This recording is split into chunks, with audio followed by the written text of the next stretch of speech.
कौन बनेगा अगला पोप? ये वो 5 चेहरे हो सकते हैं जो कि पोप के लिए चुने जा सकते हैं। दुनिया के सबसे बड़े धर्मगुरु कौन हो सकता है? नए पोप कौन उनके नाम हैं? 5 लोगों की बात चर्चा में। वेटिकन सिटी में 253 कार्डिनल हैं। वोटिंग के आधार पर 80 साल से ज्यादा की उम्र के लोगों को बाहर रखा जाता है और सिर्फ 138 कार्डिनल के पास ही मतदान का अधिकार होता है। Number 1, cardinal Pietro Parolin. Vatican की सत्ता संचालन में एक बड़ा नाम कार्डिनल पिएत्रो पैरोलिन का है, जो कि पिछले 1 दशक से पोप फ्रांसिस के सबसे भरोसेमंद सहयोगियों में गिने जाते रहे। बतौर गृह सचिव यानी कि सेक्रेटरी ऑफ स्टेट, वे 2013 से ही वेटिकन की कूटनीति और प्रशासन का नेतृत्व करते रहे हैं। उनकी उम्र 70 साल की है और इटली के वेनेतो क्षेत्र में वो रहते हैं और इस बार के पोप चुनावी कॉन्क्लेव में सबसे ऊंचे पद पर काबिज कार्डिनल हैं। 2014 में उन्हें कार्डिनल का ओहदा मिला था। दूसरे नंबर पर नाम कार्डिनल पीटर एड्रो, जो कि कैथोलिक चर्च में पीटर एड्रो का एक ऐसा नाम माना जाता है जो अपने रूढ़िवादी और परंपरागत विचारों के लिए जाने जाते हैं। इनकी उम्र 72 साल की है। साल 2003 में पोप जॉन पॉल की द्वितीय के जरिए ही उन्हें कार्डिनल बनाया गया था।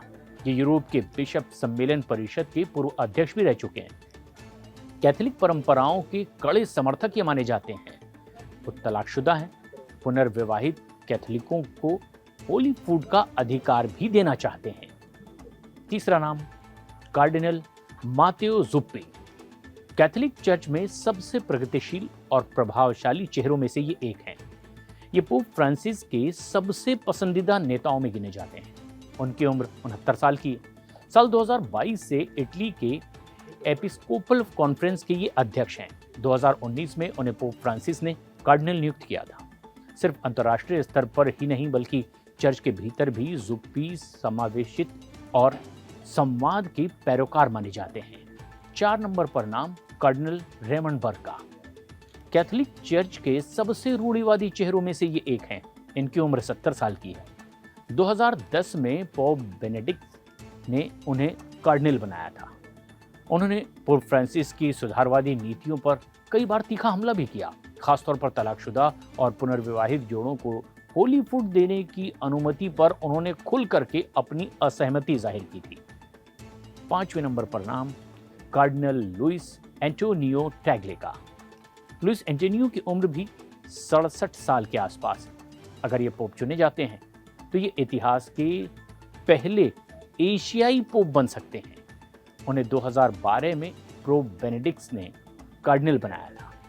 टैगले की छवि चर्च के सबसे प्रगतिशील नेताओं में से एक की रही है। वे पोप फ्रांसिस की नीतियों और उनकी सोच के करीबी माने जाते हैं।